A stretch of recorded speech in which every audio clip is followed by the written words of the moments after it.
Hello, नमस्ते दोस्तों। कैसे हैं आप?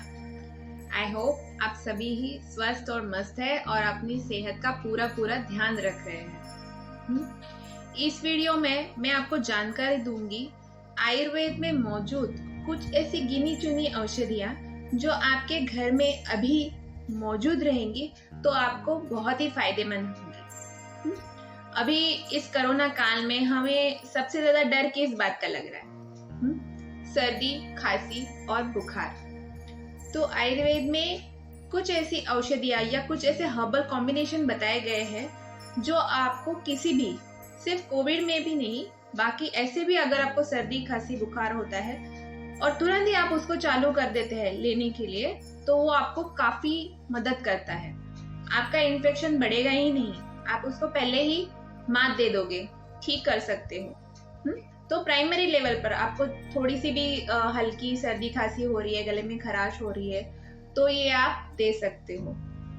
और इसकी सबसे अच्छी बात है, ये बच्चों से लेके बूढ़ों तक सब में चल सकता है। तो बिना कुछ समय गवाए मैं आपको बताना चाहती हूँ। पहली जो दवाई है, बहुत सारे लोगों को पता भी होगी मेरे ख्याल से, सीतोपलादी चूर्ण। किसी भी मेडिकल में या आयुर्वेदिक मेडिकल शॉप में ये आपको आसानी से मिल जाएगा। सीतोपलादी चूर्ण ये सर्दी, खांसी, बुखार तीनों में काम आ सकता है।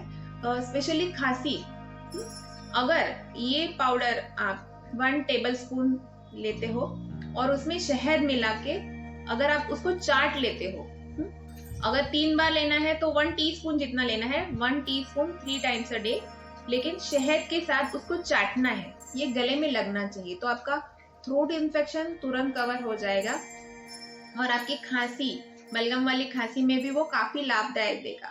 और जनरली कफ के वजह से ही आगे इन्फेक्शन होके आपको बुखार आता है। तो प्राइमरी स्टेज के ऊपर ही ये सीतोपलादी चूर्ण बहुत अच्छे से काम करता है। उसके साथ ही एक दूसरा चूर्ण आता है, उसकी टैबलेट भी मिलती है और पाउडर भी मिलता है, उसको हम बोलते हैं महासुदर्शन चूर्ण।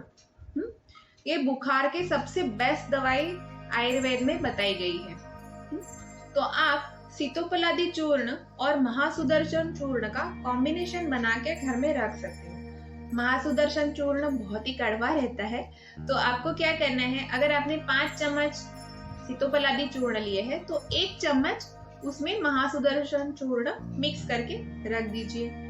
ये कॉम्बिनेशन आपके पास रहेगा, तो जब भी आपको सर्दी, खांसी, बुखार कुछ भी है तो तुरंत इसका कॉम्बिनेशन आप शहद के साथ लेना शुरू कर सकते हैं। दिन में 2 बार, 3 बार या 4 बार भी आप ले सकते हो। और छोटे बच्चे, मतलब 3-4 महीने के बच्चे को भी आप ये दे सकते हो। It is really very safe. शहद के साथ आप दे सकते हो, या फिर किसी बूढ़े आदमी को, बहुत एजेड है तो उसमें भी आप दे सकते हो। तो this is the primary treatment. जब भी आपको थोड़े बहुत भी सिम्टम्स दिखाई दे रहे हैं कि आपको थोड़ी सी सर्दी है, खांसी है ना, गले में खराश जैसे लग रहा है, बहुत सारे लोगों को ऐसे लगता है कि कफ आ रहा है, भूख उनकी कम हो रही है, पेट में भारीपन है, ये आपका डाइजेशन भी इम्प्रूव करता है। तो खाने के बाद आपको लेना है, दिन में 3 से 4 बार आप ले सकते हैं शहद के साथ। जिन लोगों को डायबिटीज है वो लोग घी के साथ ले सकते हैं, या फिर ऐसे गर्म पानी के साथ भी ले सकते हैं। लेकिन अगर वो शहद या किसी घी के साथ लेंगे और गले में लगेगा ना, तो यहाँ का लोकल ट्रीटमेंट भी हो जाती है आपके। तो ये 2 दवाइयाँ आपके घर में होनी ही। इसके साथ तीसरी दवाई जो है उसको हम बोलते हैं मुलेठी। मुलेठी या ज्येष्ठमध, संस्कृत में उसको ज्येष्ठमध बोलते हैं, यष्टि बोलते हैं, या हिंदी में उसको मुल्हेठी बोलते हैं, गुजराती में जेठी मध भी बोलते हैं। तो इसकी लकड़ी भी मिलती है और पाउडर भी मिलती है। तो अगर आप लकड़ी घर पे रखेंगे और जब भी आपको थ्रोट इन्फेक्शन, गले में कुछ ऐसे लग रहा है या फिर गला दुख रहा है, तो तुरंत इसकी लकड़ी चबाना शुरू कर देंगे ना, तो भी बहुत रिलीफ मिलता है थ्रोट इन्फेक्शन में, या गला पकड़ना, गले की खराश है, बहुत सारे लोग जो बोलते हैं उनके गले बैठ जाते हैं। तो ये जेठी मध जो है ना, वो उसमें एक ऑयल रहता है, वो भी सूदिंग इफेक्ट करता है और मेन जो कफ अंदर जमा है वो पतला करके बाहर निकालने के लिए भी मदद करता है। तो इसकी लकड़ी कोई भी आप आयुर्वेदिक दुकान में जाओगे, हर्बल मेडिकल शॉप है, वहाँ पे आप जाओगे तो वहाँ पे आसानी से आपको मिल जाएगी। अगर आपको लकड़ी नहीं मिलती है तो उसका पाउडर भी आप शहद में मिला के 3 टाइम ले सकते हो, या घी में मिला के भी आप ले सकते हो। और चौथी जो दवाई है वो एक कॉम्बिनेशन है, उसका कॉम्बिनेशन प्रीपेड भी आपको मेडिकल में मिल सकता है, उसको अमृत धारा बोलते हैं। अमृत धारा ये कैसे बनता है, इसमें 3 कंटेंट्स हैं मेन। पहला जो है उसमें कपूर है, दूसरा है उसमें पुदीने का अर्क है, और तीसरा है ये अजवाइन का अर्क। ये तीनों चीजें आपको आयुर्वेदिक मेडिकल शॉप में भी मिल जाएगी, या उसका बना बनाया कॉम्बिनेशन, उसको बोलते हैं अमृत धारा। वो एक ऑयल की तरह रहता है, इसेंशियल ऑयल की तरह रहता है, उसका बहुत ही अच्छा स्मेल आता है। अगर आप उसको सूंघ लेंगे या फिर थोड़ा सा नाक में भी रगड़ देंगे या छाती को रगड़ेंगे तो आपकी नाक की जो नसें है ना वो पूरी खुल जाती, नाक बंद। मोस्टली सर्दी खांसी में आप कहते हैं नाक बंद हो जाता है, या फिर आपको थोड़ा सा हेडेक होता है, यहाँ पे भारी भारी लगता है, तो आप इसकी कुछ बूंदे यहाँ पे लगा दोगे तो भी आपके नाक और ये जो बंद नाक है वो खुल जाता है। थोड़ा सा सादे ऑयल में मिक्स करके अगर चेस्ट को मसाज करोगे तो आपका जो खांसी कम होने में आपको हेल्प मिलता है। चेस्ट में जो कफ है वो भी पतला होके बाहर आने लगता है। तो जैसे मैंने बोला कि जब आपको खांसी है तो आपको डेली के डेली मसाज तो करना ही है। थोड़ा सा तेल हल्का गरम करके, सरसों का तेल है, तिल का तेल है, उसी में अगर आप ये अमृत धारा के कुछ बूंदे मिक्स करके वहां पे मसाज करते हो तो काफी उसमें फर्क पड़ता है।